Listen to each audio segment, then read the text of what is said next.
The starting point is that our information and our actual nature is intelligence.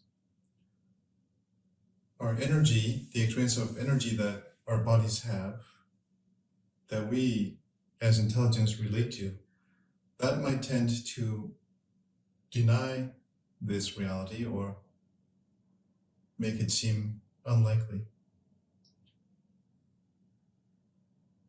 But we can simply pay attention to how being together with a shared interest is enough to relate our own local experience to the information of being here together. And of course, the departure point is freedom. Anybody can do, feel, or say whatever they want, or go away, or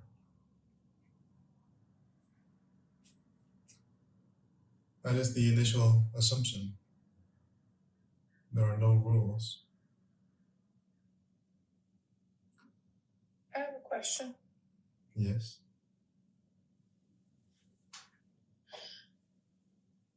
And if it doesn't fit, you can tell me to not ask it. That's fine. Can you speak a little about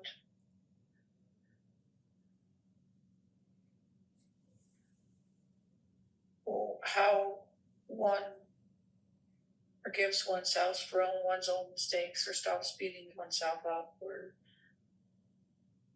the blame? I don't know, just something about that. I don't even have the right words for it. Yes. That is a very beautiful question, which we could all have a relationship with right now.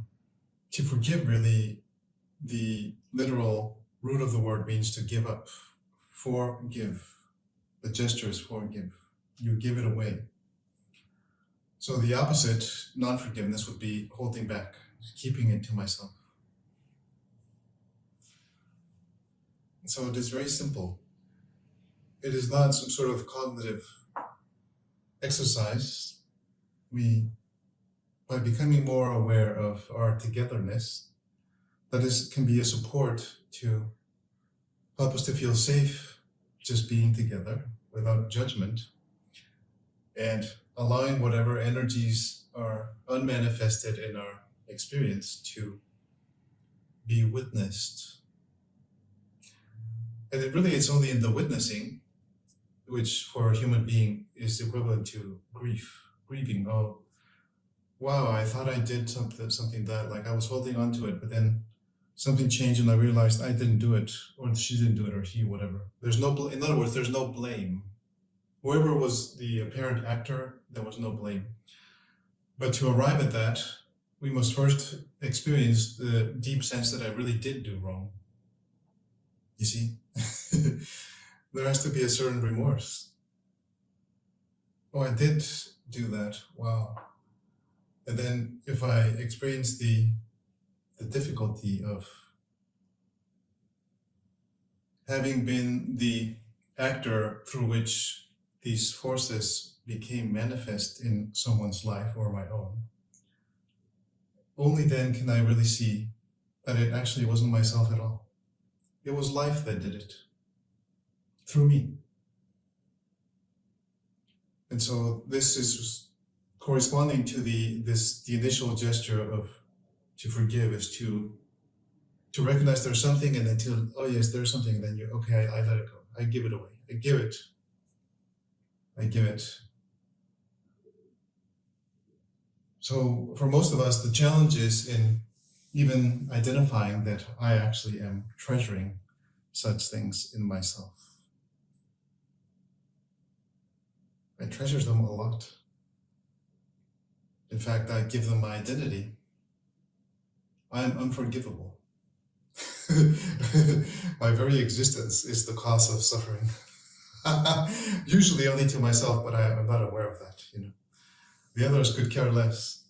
Usually, they're too lost in their own lack of forgiveness to be interested in my own. So you see, also, it is the great source of egotism, you could say, Oh, yes, I did that. Oh, I'm terrible. But we treasure this. It reinforces my uniqueness somehow. I am special. Oh, I am so bad. But there's an enjoyment in it.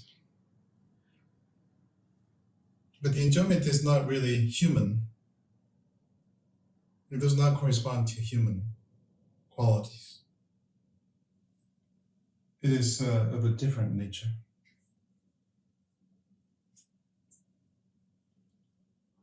So you could say the quality of our readings here, the intent of it is that here we do not speak in theory about anything. That truly is unacceptable. It is unacceptable not from the perspective of blaming, but it is not really, that is to miss the mark, to miss the point. Here we speak only about an actual practical outcome. The only practical outcome is to see what is. That's what it is. Oh, wow. Okay. And then we must face it together.